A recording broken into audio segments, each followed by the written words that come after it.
हरे हरे कृष्ण कृष्ण कृष्ण हरे हरे, हरे राम राम राम हरे हरे, हरे कृष्ण कृष्ण कृष्ण हरे हरे, हरे राम राम राम हरे गोविंद बोलो गोपाल बोलो, गोविंद बोलो गोपाल बोलो, राधा रमण हरि गोविंद बोलो, राधा रमण हरि गोविंद बोलो, गोविंद बोलो गोपाल बोलो, गोविंद बोलो गोपाल बोलो, राधा रमण हरि गोविंद बोलो, राधा रमण हरि गोविंद बोलो, गोविंद बोलो गोपाल बोलो, गोविंद बोलो गोपाल बोलो,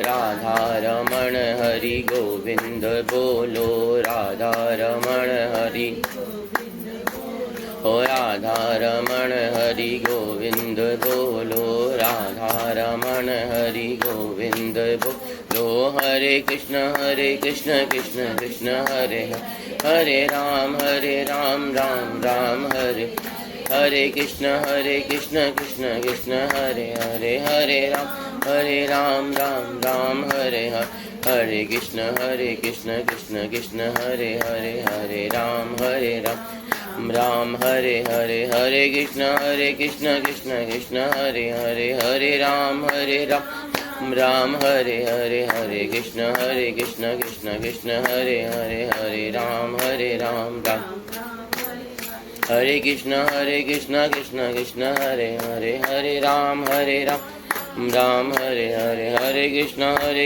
कृष्ण कृष्ण हरे हरे, हरे राम राम हरे हरे, हरे कृष्ण कृष्ण कृष्ण हरे हरे, हरे राम राम हरे हरे, हरे कृष्ण कृष्ण कृष्ण हरे हरे, हरे राम राम हरे हरे, हरे कृष्ण कृष्ण कृष्ण हरे राम हरे कृष्ण कृष्ण कृष्ण हरे हरे, हरे राम राम हरे हरे, हरे कृष्ण कृष्ण कृष्ण हरे हरे, हरे राम राम हरे हरे, हरे कृष्ण कृष्ण कृष्ण हरे हरे, हरे राम राम हरे हरे, हरे कृष्ण कृष्ण कृष्ण हरे हरे, हरे राम राम हरे हरे, हरे कृष्ण कृष्ण कृष्ण हरे हरे, हरे राम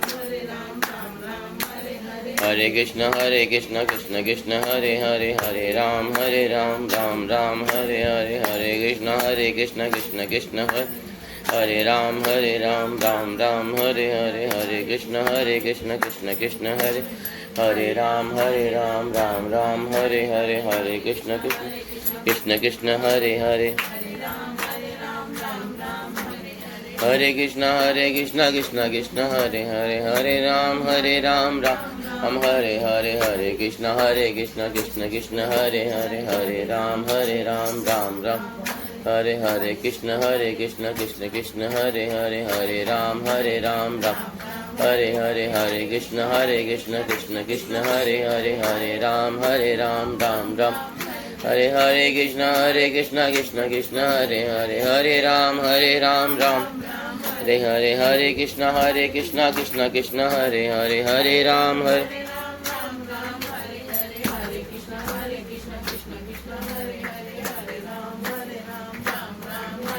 कृष्ण कृष्ण कृष्ण हरे हरे, हरे राम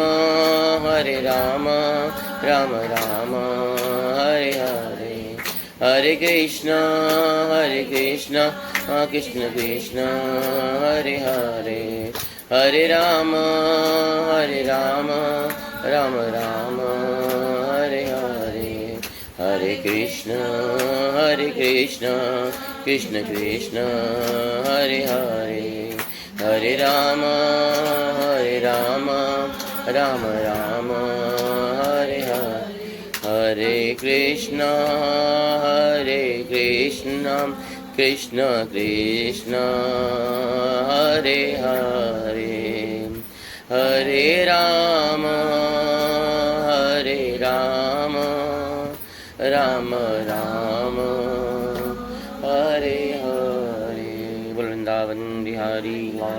की जय। वक्रतुंड महाकाय सूर्यकोटि समप्रभा निर्विघ्नं निर्विघ्नं सर्वकार्येषु सर्वदा। बोलो गणपति गणेश भगवान की जय। बोले कार्तिक मास की जय। तुलसी मैया की जय। शालिग्राम महाराज की जय। सब संतन की जय। सब भक्तन की जय। और साथे दरबार की जय। कार्तिक मास 5वें दिन का कथा और महात्मा। शौनक जी कहते हैं कि हे प्रभु, अब आप कृपा कर कार्तिक मास तथा तुलसी के महत्व का विस्तृत वर्णन कीजिए। सूत जी बोले, प्राचीन काल में पृथु नामक राजा ने नारद जी से भेद पूछी थी। तब इतिहास प्रसंग में उन्होंने जो कुछ कहा था वही मैं कहता हूँ। पृथु कहते हैं, आपने कार्तिक मास के व्रत और कार्तिक मास में तुलसी मूल में विष्णु के महात्म का वर्णन किया है। अतः मैं तुलसी के महात्म के विषय में पूछना चाहता हूँ। आप पूर्व इतिहास को विस्तार पूर्वक कहिए। हे प्रभु, मैं जानना चाहता हूँ कि तुलसी की भगवान के प्रति कैसे हुई। आप सर्वज्ञ हैं, अतः मुझे विस्तार पूर्वक कहें। नारद जी कहते हैं, हे राजन, तुलसी से श्रीहरि के संबंध का प्राचीन इतिहास तुम्हें कहता हूँ, सुनो। पूर्व काल में देवराज इंद्र देवताओं तथा अप्सराओं के साथ लेकर शिव जी के दर्शन के लिए कैलाश पर्वत पर गए।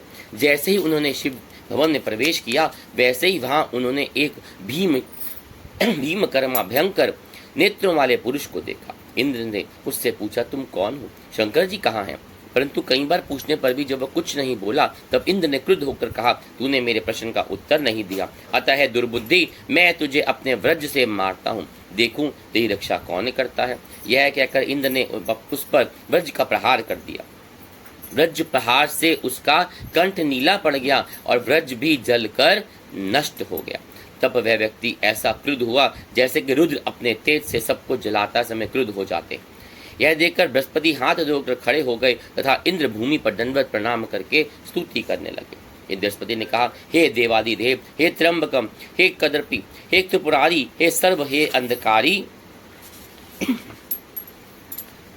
हे विरूप, हे स्वरूप, हे विशुंभु, हे पिनाकी, हे यज्ञ विध्वंसनी तथा हे यज्ञों के फलदाता, आपको नमस्कार है। हे कालांतक, हे काल भोगधर, हे ब्रह्मा के सिर को काटने वाले, हे ब्राह्मणों के पोषक, आपको नमस्कार है। नारद जी बोलते हैं, इस प्रकार बृहस्पति द्वारा स्तुति किए जाने पर अपने नेत्रों की ज्वाला से तीनों लोगों को भस्म करने में समर्थ शिव जी ने कहा। शिव जी कहते हैं, ब्राह्मण, हम तुम्हारी स्तुति से प्रसन्न हैं, तुम वर मांगो। इंद्र का जीवन दान मांग कर तुम प्रसिद्धि प्राप्त करोगे। तब बृहस्पति ने कहा, हे देव, यदि आप प्रसन्न हैं तो आप शरणागत इंद्र की रक्षा करें, आपके नेत्रों से निकली हुई अग्नि शांत हो जाए। यह सुनकर शिव जी बोले, हे बृहस्पति, यह ज्वाला अब भाल नेत्र में प्रविष्ट तो नहीं हो सकती, परंतु मैं इसे दूर फेंक देता हूँ ताकि यह इंद्र को पीड़ा ना पहुंचा सके। नारद जी बोलते हैं, शंकर जी ने उस अग्नि को हाथ में पकड़कर गंगा और सागर के संगम वाले एक स्थान पर फेंक दिया। तब वह अग्नि एक बालक का रूप धारण करके रोने चिल्लाने लगी, जिससे सुनकर पूरी पृथ्वी कांप उठी तथा स्वर्ग सहित सातों लोक बहरे जैसे हो गए। तब ब्रह्मा जी ने उस शब्द को सुना तो आश्चर्यचकित होकर उस स्थान पर जा पहुंचे। वहां उस बालक को समुद्र की गोद में देखकर उन्होंने पूछा, यह अद्भुत बालक किसका है? ब्रह्मा जी के वचनों को सुनकर समुद्र ने उस बालक को ब्रह्मा जी की गोदी में दे दिया और प्रणाम करते हुए इस प्रकार कहा, ये हे ब्रह्मा जी, हे जगत गुरु, गंगा तथा समुद्र के संगम में उत्पन्न हुआ यह मेरा ही पुत्र है, आप इसके जात कर्म आदि संस्कार करिए। नारद जी कहते हैं, समुद्र के इस प्रकार बोलते हुए देखकर वह बालक ब्रह्मा जी की दाढ़ी को अपने हाथ में पकड़कर बार बार खींचने लगा। दाढ़ी को इस प्रकार खींचे जाने पर जब ब्रह्मा जी की आंखों में पानी भर आया, तब उनकी दाढ़ी छूट सकी। उस समय ब्रह्मा जी ने सागर से कहा, ब्रह्मा बोलते हैं कि इसने मेरी आंख से निकले हुए जल को धारण कर लिया है, अतः इस बालक का नाम जलंधर होगा, परंतु यह तुरंत ही युवा हो जाएगा और वेद शास्त्रों का प्रखंड पंडित बनेगा। भगवान शंकर को छोड़कर वह सभी से अवश्य अवध्य रहेगा। नारद जी कहते हैं, जिस स्थान पर वह उत्पन्न हुआ है वही समाप्त भी होगा। यह कहकर ब्रह्मा जी ने शुक्राचार्य को बुलाकर जलंधर का राजाभिषेक कराया। तदुपरांत समुद्र से कहकर अंतर ध्यान हो गए। तब समुद्र ने प्रसन्न नेत्रों से अपने पुत्र के मुख को देखा, फिर उसकी पत्नी के रूप में कालनेमी नामक राक्षस से उसकी पुत्री वृंदा की मांग की।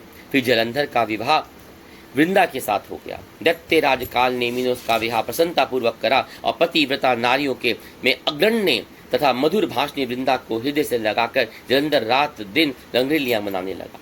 जलंधर के आगमन पर वृंदा पाद्य अर्घ और आसन देती और पंखे से स्वयं हवा करती थी। वह सदैव सेवा के लिए हाथ जोड़े खड़ी रहती थी। पतिव्रता स्त्री अपने पति को सदैव नारायण के समान समझकर सेवा करती है। जो स्त्री अपने स्वामी के सुख में सुख और दुख में दुख को प्राप्त होती है, पति के विदेश जाने पर वियोग में दुबली हो जाती है और उसकी मृत्यु पर उसके साथ चिता में सती हो जाती है, वही स्त्री पतिव्रता होती है। जो स्त्री पुरुष की अर्धांगिनी होती है तथा पाप पुण्य के फल का आधा फल भोगती है, वही पति के साथ चिता में भस्म होने के लिए योग्य सती कहलाती है। जो स्त्री अपने स्वामी के साथ चिता में भस्म होकर सती हो जाती है, वह 3 करोड़ वर्षों तक स्वर्ग में निवास करती है। जो स्त्री पति के शव के पीछे तक शमशान को जाती है, वह चलते समय एक एक पांव रखने से एक एक यज्ञ का फल होता है। जिस प्रकार सपेरा अपनी शक्ति से सर्प को बिल से बाहर खींच लाता है, उसी प्रकार पतिव्रत धर्म का पालन करने वाली पत्नी भी पति को लेकर स्वर्ग में पहुंच जाती है। जो स्त्री अपने पति के साथ स्वर्ग को जाती है, वह अपने माता पिता के कुल को तथा जिस कुल के स्थान में वह सती होती है उसे पवित्र कर देती है। स्त्री के लिए पति के मृत्यु के बाद उसके साथ सती हो जाना के अतिरिक्त अन्य कोई उत्तम धर्म होता ही नहीं है। नारद जी बोलते हैं, जो दैत्य पूर्व काल में देवताओं से पराजित होकर पाताल में रहने लगे, वे सब जलंधर का आश्रय लेकर भूमंडल पर निर्भय होकर विचरण करने लगे थे। एक बार जलंधर ने राहु का कटा हुआ सिर देखकर शुक्राचार्य से पूछा कि हे प्रभु, यह किसने किया है? तब शुक्राचार्य ने जलंधर से राहु के सिर काटने, समुद्र में रत्नों से निकलने और दैत्यों का नादर होने की सारी घटनाओं का वर्णन कर दिया। उस समय अमृत के लिए अपने पिता समुद्र के मंथन की बात सुनकर जलंधर ने नेत्रों में क्रोध से जलने लग गए। उसके उपरांत जलंधर ने अपना घसमर नामक एक दूत को इंद्र के पास भेजा। वह इंद्र की सुधर्मा सभा में शीघ्र जा पहुंचा। उसने इंद्र को नमस्कार ना करते हुए अभिमान पूर्वक कहा, मुझे दैत्यराज समुद्र पुत्र जलंधर ने यहाँ भेजा है, मैं उनका दूत हूँ।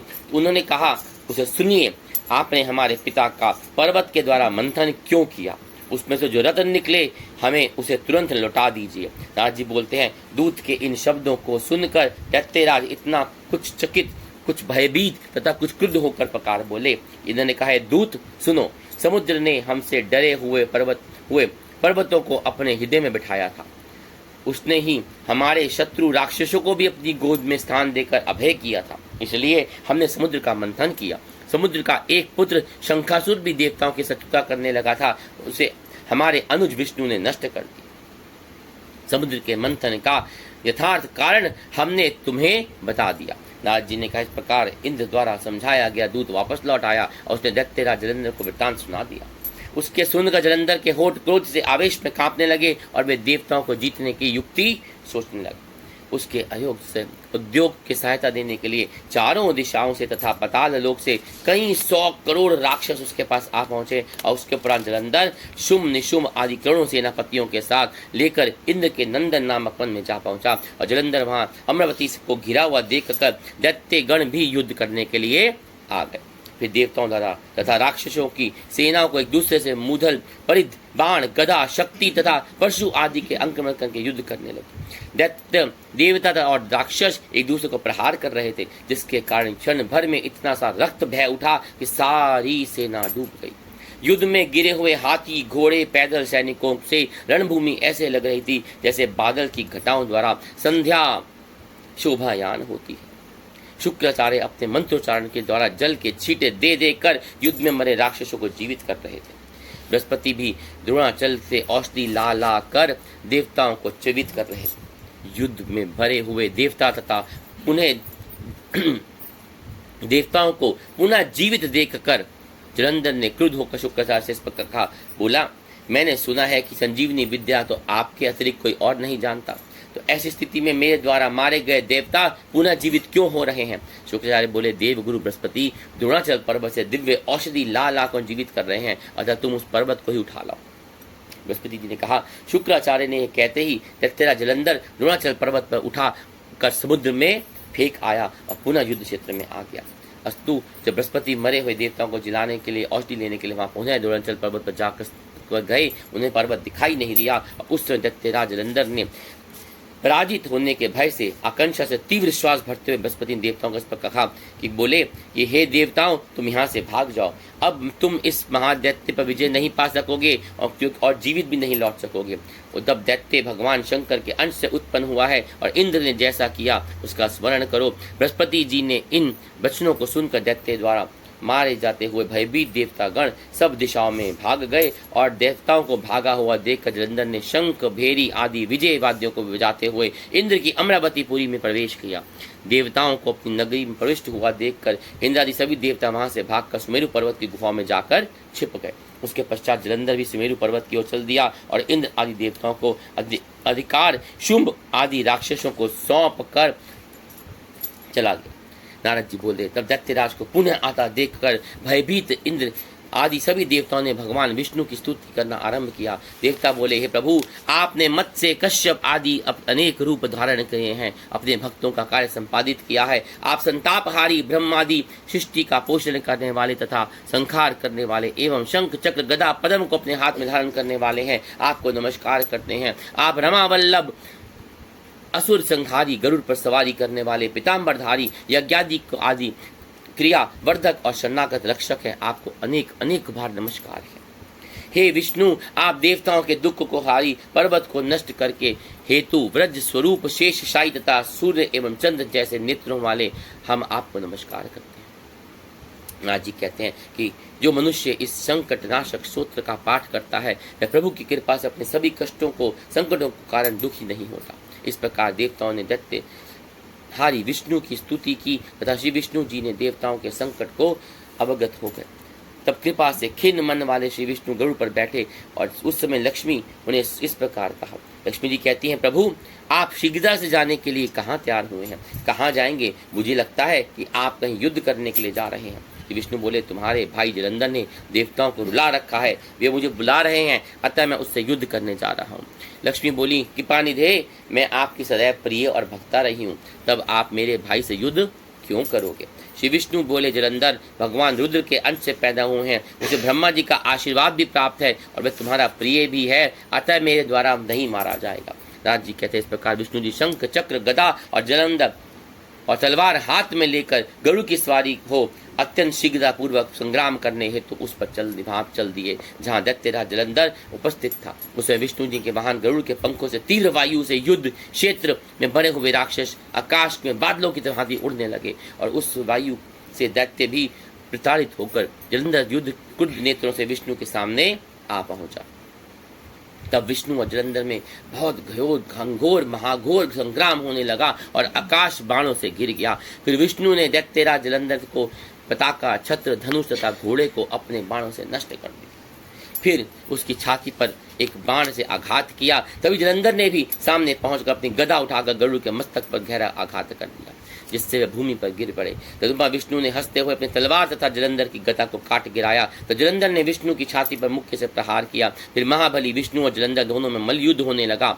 अनेक उनकी भुजाएं, घूंसों और जांघों के शब्दों से सारी पृथ्वी शब्दमय हो रही थी। फिर विष्णु के सुंदर संग्राम करते हुए अपनी मेघ जैसी गंभीर वाणी जलंधर से कहा। विष्णु बोलते हैं, दैत्यराज, तुम्हारे पराक्रम को देखकर मैं बहुत प्रसन्न हुआ, अतः तुम जो भी जहां तक कि अभय वरदान भी यदि चाहो तो मुझसे मांग लो, मैं तुम्हें दे दूंगा। हम तुम्हारी बहन के पति हैं, अतः हमारे तुम्हारे बीच युद्ध होना ठीक नहीं। तुम्हारी जो इच्छा हो वर मांगो। जलंधर बोलते हैं, भगवान, यदि आप मुझ पर प्रसन्न है तो यह वर दीजिए कि जब मेरी वाहिनी और गरुड़ के साथ आप मेरे घर में निवास करें। नारद जी कहते हैं, सुनकर भगवान विष्णु ऐसा ही होगा कहकर लक्ष्मी तथा सभी देवताओं के साथ जलंधर के नगर में जा पहुंचे। तो जलंधर अपने दैत्य साथियों को देवताओं के अधिकारी पदों से नियुक्त कर पुनः शीघ्रता पूर्वक पृथ्वी तल पर लौट आया। देवता, गंधर्व तथा सिद्धों ने जो कुछ रत्न एकत्रित किए थे उन सब को अपने अधिकार में लेकर वे तीनों लोगों पर शासन करने लगे। निशुंभ नामक महादल दैत्य ने पाताल लोक में स्थापित कर और शेष आदि नागों को भी अपने अधिकार में उसने कर लिया। तब उस समुद्र पुत्र जलंधर ने देवताओं, गंधर्व, सिद्ध, यक्ष, राक्षस तथा मनुष्य आदि सभी अपने नगर में बसा लिए। इस प्रकार दैत्य जलंधर पूर्ववासियों को अपने प्रजा और पुत्र की भांति मानकर धर्म पूर्वक पालन कर रहा। धर्म पूर्वक राज्य चलाने वाले जलंधर ने कि राज्य में कोई रोगी, दुखी, दुर्बल तथा दीन दिखाई नहीं देता था। नारद जी कहते, इस प्रकार विष्णु जी भगवान तथा लक्ष्मी को धर्मात्मा जलंधर द्वारा शासित राज्य को देखने के लिए वे भी वहां आ गए। नारद जी बोलते हैं, दानवेंद्र जलंधर विधि पूर्वक मेरी पूजा करने के उपरांत भक्ति सहित तथा हंसते हुए इस प्रकार कहने लगा। जलंधर बोलता है, ब्राह्मण आप कहाँ जा रहे हैं? आपने क्या देखा? यहाँ आने का कष्ट क्यों किया? मुझे आज्ञा प्रदान करे। नारद जी कहते हैं, दैत्येंद्र मैं कैलाश पर्वत पर गया था, वहां मैंने पार्वती के साथ बैठे हुए भगवान शंकर के दर्शन किए। कैलाश पर्वत सैकड़ों कल्प वृक्षों से घिरा हुआ, कामधेनु नदियों पर दीप्तिमान अच्युत भोजन से विस्तार वाला है। उसे देखकर मुझे बड़ा आश्चर्य हुआ और सोचने लगा कि ऐसा क्या ऐश्वर्य त्रिलोक में क्या नहीं, अन्यत्र कहीं उपलब्ध ही नहीं हो सकता जो कैलाश पर्वत पर है। इसी बीच में दैत्येंद्र मुझे तुम्हारे ऐश्वर्य की याद आई और उसे देखने के लिए मैं तुम्हारे पास आया। मैंने तुम्हारा ऐश्वर्य देखा, परंतु वह स्त्री रत्न से शून्य है। अतः सोचता हूँ कि तीनों लोकों में भगवान शिव के अधिक ऐश्वर्यशाली कोई और हो ही नहीं सकता। शिव जी वित्त राग काम देव के शत्रु, अपनी लीला संपूर्ण ब्रह्मांड को अपनी केश पास में बांधने वाले तथा अपनी आत्मा को वश में रखने वाले हैं। यदि तुम्हारे घर में कोई अप्सरा अथवा नागकन्या विद्यमान हो तो भी उनमें से कोई भी पार्वती के स्वरूपवान है ही नहीं। बोलो शंकर भगवान। जिनके सौंदर्य कोई अप्सरा और नागकन्या सौंदर्य समुद्र में स्वयं ब्रह्मा जी भी अपना धैर्य खो बैठे थे, अतः उनकी उपमा किसी से नहीं की जा सकती। हे जलंधर, ब्रह्मा जी ने पार्वती के रूप को देखकर अनेक अप्सराओं को बारंबार सौंदर्य प्रदान किया, परंतु उनमें से कोई भी पार्वती के समानता नहीं कर पाई है। हे दैत्येंद्र, शिव जी पार्वती जैसे स्त्री रत्न को पाकर परम ऐश्वर्यशाली हैं। ऐसा ऐश्वर्यशाली तो तुम सब रत्नों को पका कर भी नहीं हो सकते। हाँ जी कहते जलंधर ने इस कहकर वह वहां से चले।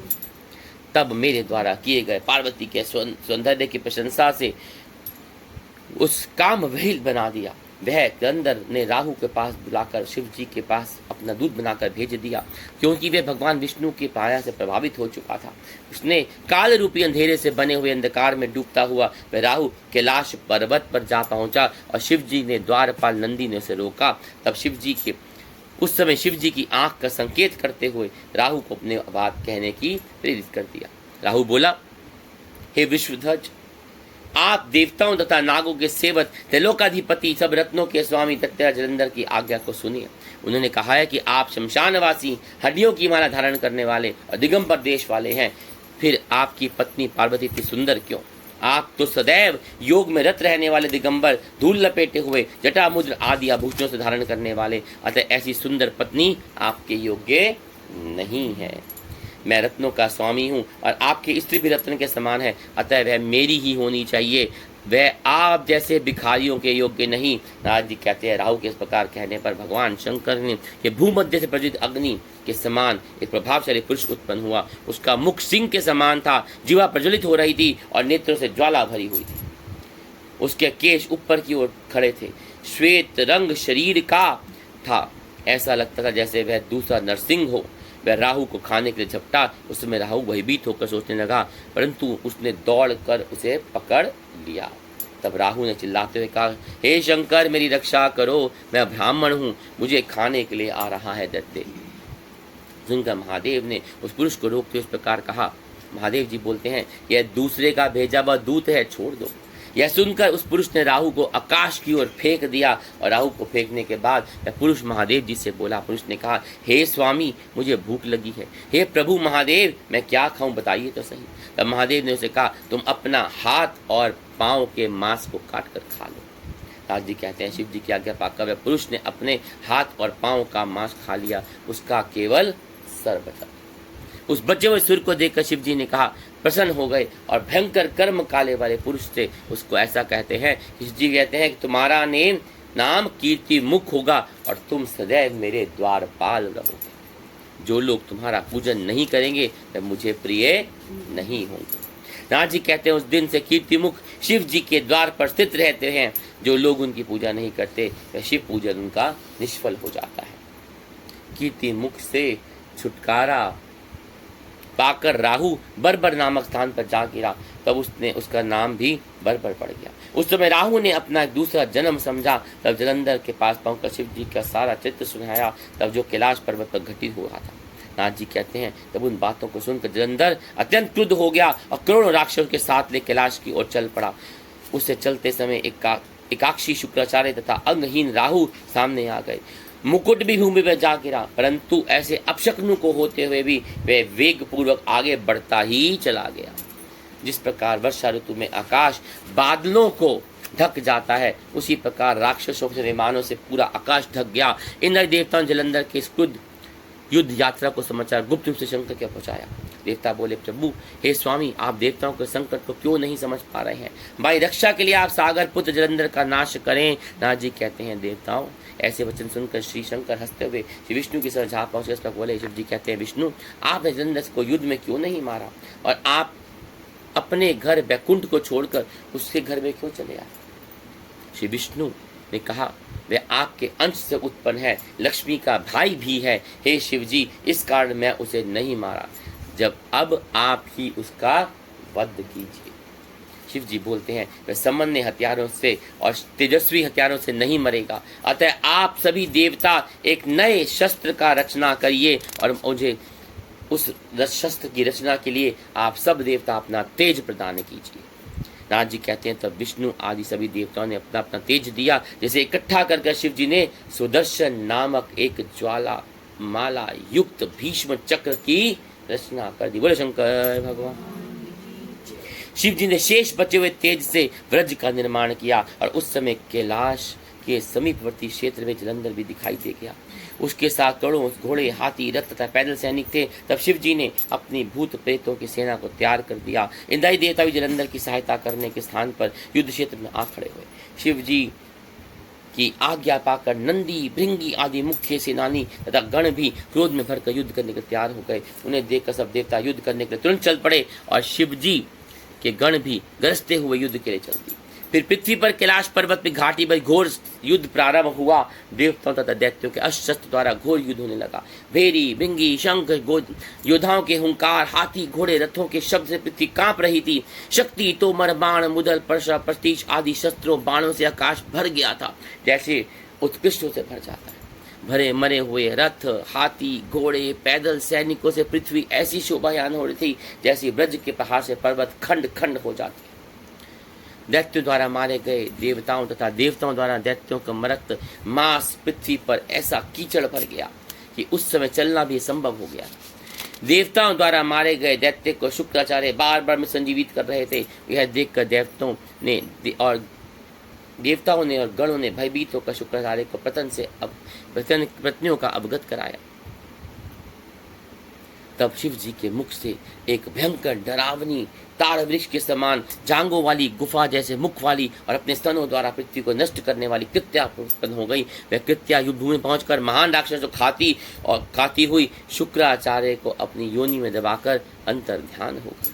शुक्राचार्य को योनि में द्वारा ग्रसित देखकर शिव जी के गण राक्षसों को मारने के लिए प्रसन्न होकर युद्ध क्षेत्र में अपनी शक्ति दिखाने लगे। तभी शिव गणों को मारकर भयभीत हुए दानव युद्ध क्षेत्र में इस प्रकार भागने लगे जिस प्रकार आंधी के तिनके आगे तिनके हो जाते हैं। उसी प्रकार अपनी सेना को भागते देख शुंभ, निशुंभ तथा कालनेमी भी अत्यंत बलवान सेनापति थे, वहां आ पहुंचे। तीनों महाबलियों ने दैत्यों शिव जी के सेना को रोककर अपने तीरों से ऐसी वर्षा की जैसे कि वर्षा में मेघ जल वर्षा करते हैं। उस दैत्यों ने भी दिशाओं और आकाश को भी अपने बाणों को इस प्रकार ढक दिया जब टिड्डी दल आकाश को ढक देता है। उस समय शिव गणों की सेना भय से कांपने लगी। बसंत ऋतु के फूलों की भांति गणों के शरीर कट रहे थे। दैत्यों के पैने तीरों द्वारा काटे गए थे। शिव जी ने घायल गण युद्ध भूमि में छोड़कर पीछे की ओर भाग रहे। तब नंदी, गणेश और कार्तिकेय ने अपनी भागती हुई सेना को देखकर कालनेमी को रोका। नाथ जी कहते हैं, गणेश, नंदी, कार्तिक को देखकर युद्ध में दुर्लभ राक्षस योद्धा तुरंत लौट आए। कालनेमी नंदी से, शुंभ गणेश से और निशुंभ कार्तिक से युद्ध करने लगे। शुंभ और कालनेमी ने अपने तीखे बाणों से गणेश जी के शरीर पर अनेक प्रकार छेद डाला जैसे कोई खुद व्यक्ति हाथी को भाले से मार रहा। गणेश जी को पीड़ित देखकर महाबली वीरभद्र करोड़ों भूतों को भय साथ लिए उनकी ओर दौड़े। कुष्मांडा, भैरव, बेताल, योगनिया, पिशाच, डाकनिया तथा गण सभी दौड़ रहे थे, जिनके किलकिला शब्द, सिंहनाद तथा गर्जन की आवाज से डमरू के नाद की पृथ्वी कांपने लगी। भूतगण भी उत्पात मचाते हुए दैत्य से दानव सेना का भक्षण कर रहे थे और अप्सराएं नाचने लगी। निशुंभ दैत्यों ने स्वामी कार्तिकेय के मोर की छाती पर 5 बाण मार डाले, जिस कारण वह बेहोश होकर गिर गया। तब कार्तिकेय स्वामी ने अपनी शक्ति को उठाने का प्रयत्न किया, परंतु उस समय निशुंभ ने अत्यंत शीघ्र से उसके ऊपर शक्ति का प्रहार कर दिया। तब नंदी ने भी वहां 7 बाणों से काल नेमी के घोड़े तथा सारथी को मार गिराया। उस समय फटी हुई छाती, मरे हुए सारथी तथा अनेक दष्ट घोड़ों वाले कालनेमी के क्रुद्ध होकर हाथ में शूल ले पर्वत के ऊपर चढ़कर नंदी पर प्रहार करना आरंभ किया। इस प्रकार शुंभ, गणेश और गणेश जी भी रथ पर मूषक वाहन पर आरूढ़ होकर एक दूसरे से ऊपर बाणों का प्रहार कर रहे थे। नंदी और कार्तिकेय भी अपने बाणों से प्रहार करने दैत्यों को शीघ्र नष्ट करने लगे। उस प्रकार गणेश ने अपने एक बाण द्वारा शुंभ के हृदय में विदीर्ण कर दिया और 3 बाणों से उसके सारथी को मारकर पृथ्वी पर गिरा दिया। तब शुंभ ने अत्यंत क्रुद्ध में भरकर 6 बाणों से गणेश जी पर और 3 बाणों से उनके वाहन मूषक को घायल करके मेघ सा गर्जना करने लगा। चूहा जब शोर मचाता हुआ और पीड़ित होकर भागा, तब गणेश जी भूमि पर गिर पर खड़े हो गए।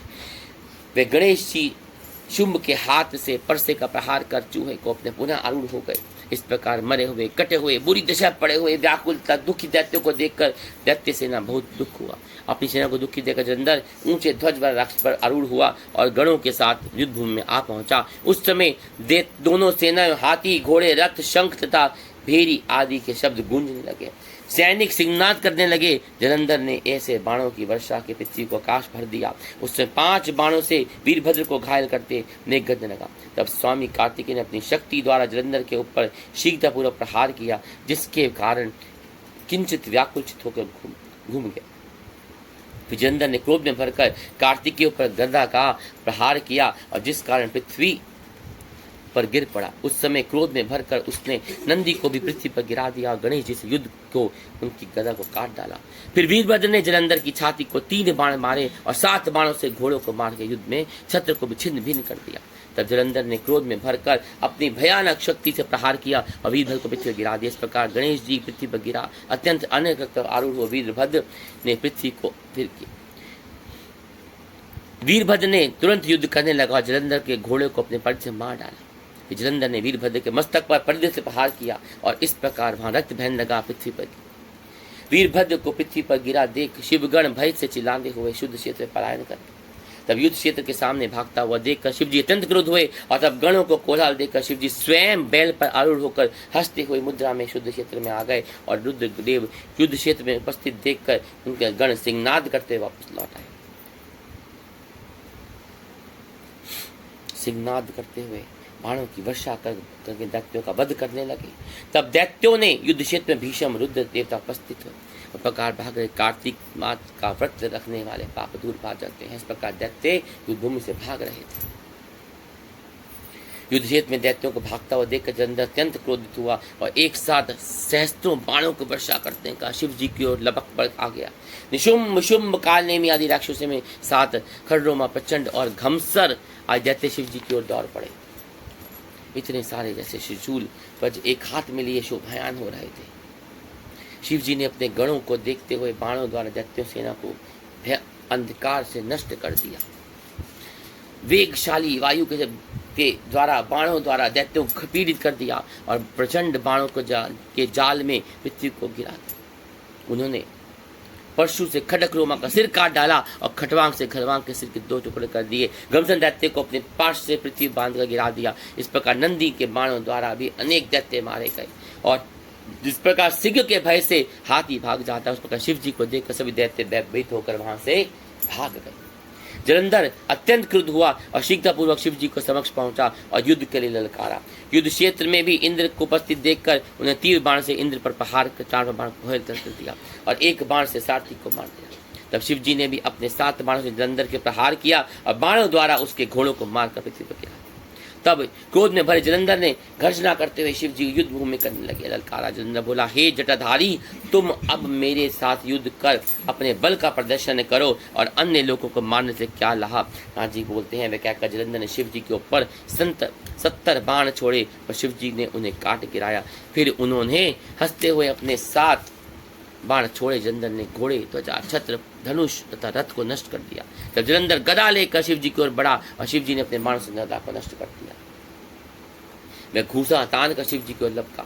तब शिव जी ने अपने बाणों से वेग से उसको कोस पर पीछे धकेल दिया। उस जलंधर समझ गया कि रुद्र मुझसे अधिक बलवान है। फिर उसने अपनी अद्भुत रुद्र मोहिनी गंधर्वी माया की रचना करी, जिसके फलस्वरूप वहां गंधर्व और अप्सराएं नाच गाना करना आरंभ कर दिया। उस समय वेणु और मृदक आदि ताल और नाद के सुनकर शिव जी आश्चर्य में पड़ गए और मोहित हो गए।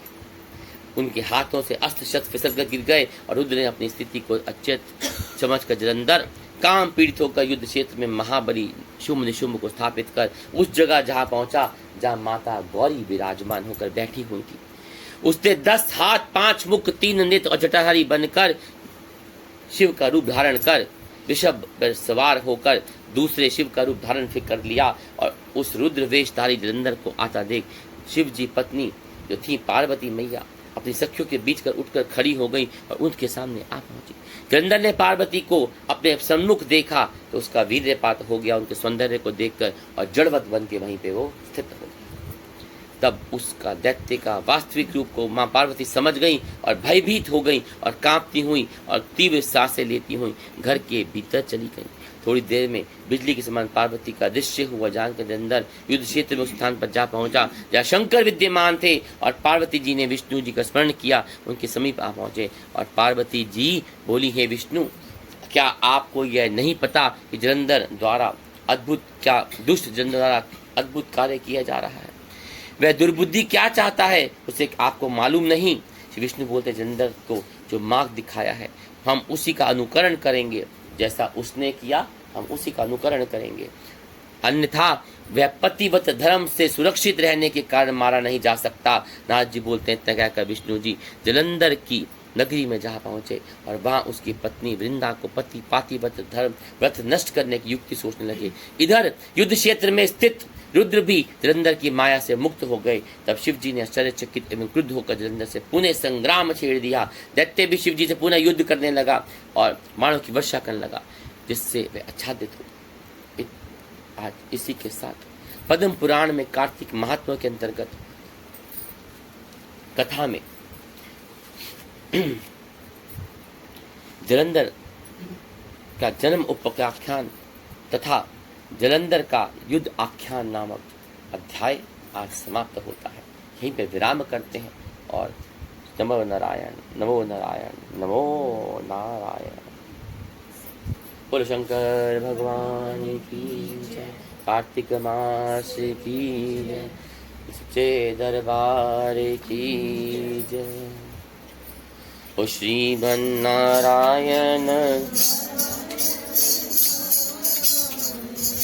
भज मन नारायण, ओ श्रीमन नारायण भज मन, अरे श्रीमन नारायण अरे भज मन। लक्ष्मी नारायण नारायण नारायण, श्रीमन नारायण नारायण नारायण, अरे भज मन नारायण नारायण नारायण, ओ श्रीमन नारायण नारायण नारायण, ओ श्रीमन नारायण नारायण नारायण, हरे कृष्णा कृष्णा कृष्णा हरे हरे,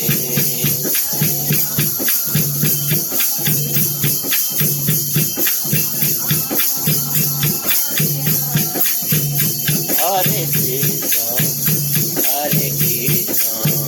कृष्णा कृष्णा हरे हरे,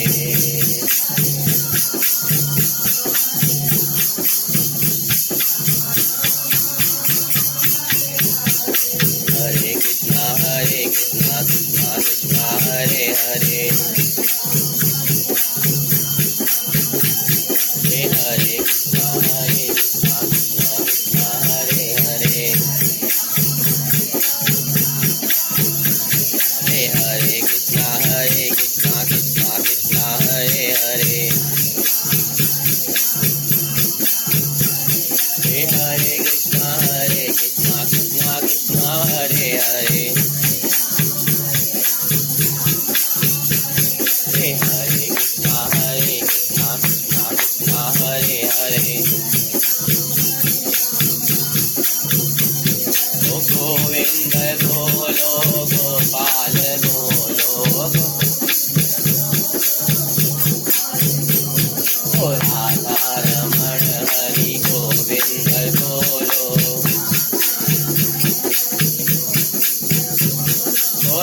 रमण हरि गोविंद बोलो, ओ राधा रमण हरि गोविंद बोलो, ओ गोविंद बोलो, गोपाल बोलो गोविंद,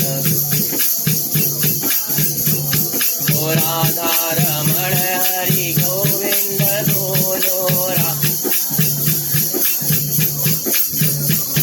ओ राधा रमण हरि गोविंद बोलो, ओ हरे कृष्णा कृष्णा कृष्णा हरे हरे, ओ हरे कृष्णा कृष्णा कृष्णा हरे हरे, हरे कृष्णा कृष्णा कृष्णा हरे हरे, ओ हरे कृष्णा कृष्णा कृष्णा हरे हरे, ओ राधे राधे राधे राधे राधे राधे राधे राधे,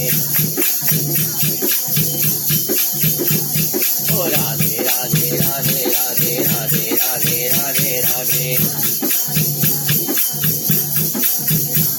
ओ राधे राधे राधे राधे राधे राधे राधे राधे, ओ राधे राधे राधे राधे राधे राधे राधे राधे, हाँ राधे राधे राधे राधे, ओ राधे राधे राधे राधे, हाँ राधे राधे राधे राधे राधे राधे राधे राधे, ओ हरे कृष्णा कृष्णा कृष्णा हरे हरे, हरे कृष्णा कृष्णा कृष्णा हरे हरे,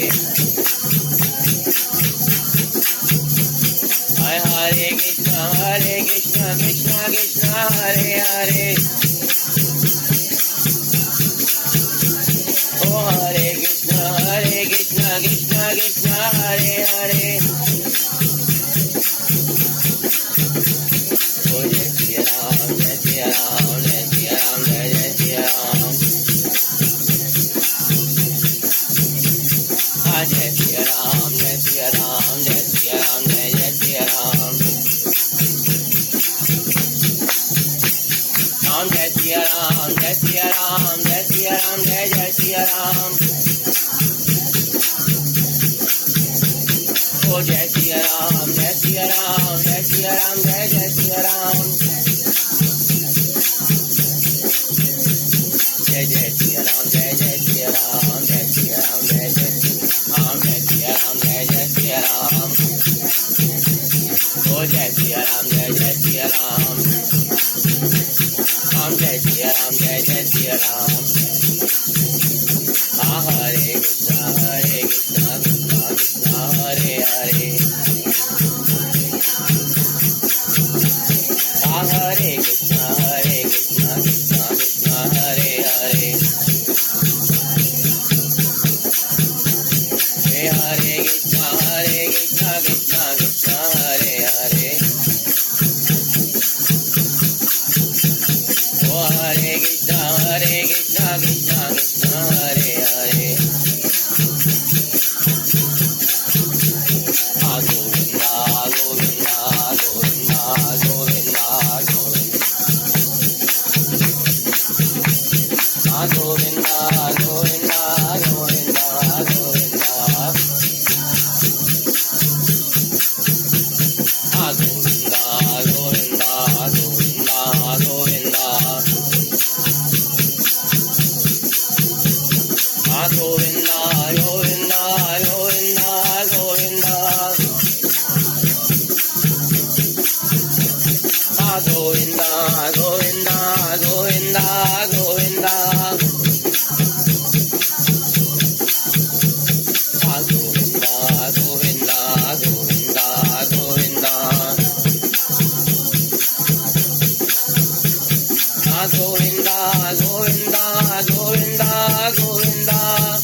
वासुदेवाय नमः। ओम नमो भगवते वासुदेवाय नमः। हरे कृष्णा कृष्णा कृष्णा हरे हरे, हरे कृष्णा कृष्णा कृष्णा हरे हरे। ओ हरे कृष्णा कृष्णा कृष्णा हरे हरे,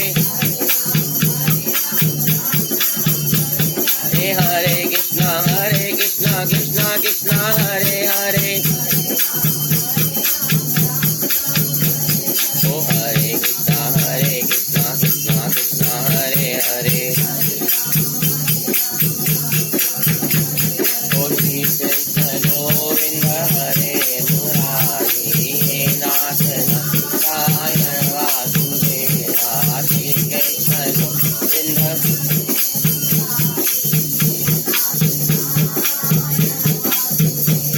ओ श्री कृष्ण गोविंद हरे मुरारी, हे नाथ नारायण वासुदेवा।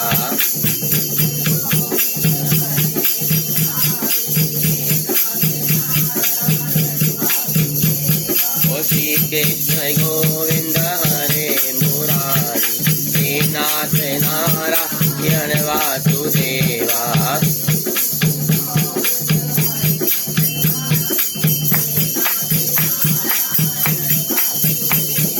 श्री कृष्ण गोविंद हरे मुरारी, हे नाथ नारायण वासुदेवा।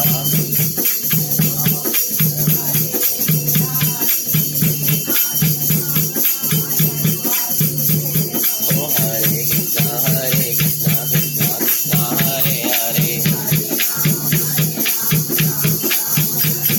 हरे कृष्णा कृष्णा कृष्णा हरे हरे,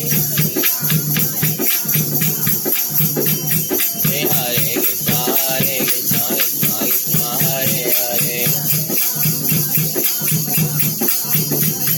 ओ हरे कृष्णा कृष्णा कृष्णा हरे हरे, हरे राम।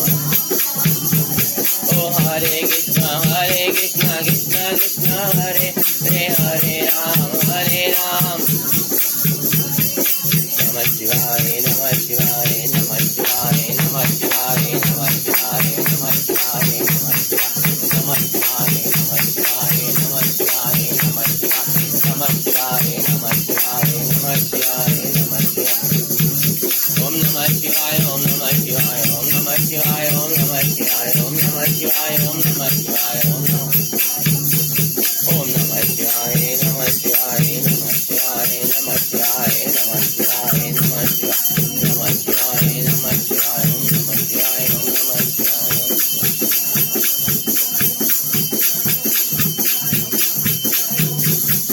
हरे कृष्णा कृष्णा कृष्णा हरे हरे, ओ हरे कृष्णा कृष्णा कृष्णा हरे हरे, हरे कृष्णा कृष्णा कृष्णा हरे हरे। हरे कृष्णा कृष्ण कृष्णा हरे हरे, हरे राम।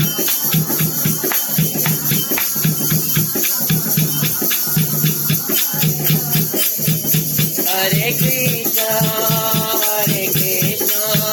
कृष्ण कृष्ण हरे हरे,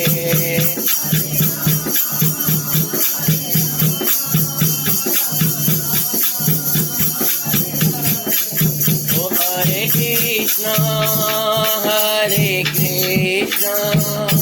कृष्ण कृष्ण हरे हरे,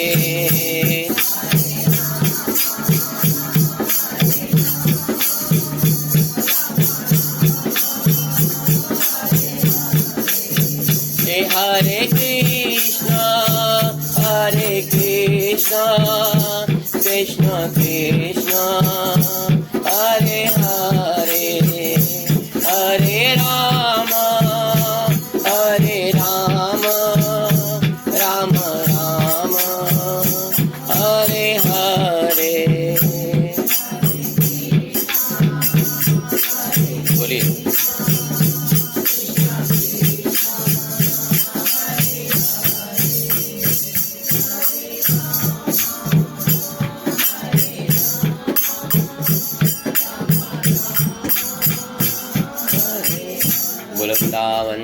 बिहारी लाल की जय, तुलसी मैया की जय, शालिग्राम महाराज की जय, आज के आनंद की जय। सात कार्तिक मास का 5 दिन की कथा को यहीं विराम देते हैं।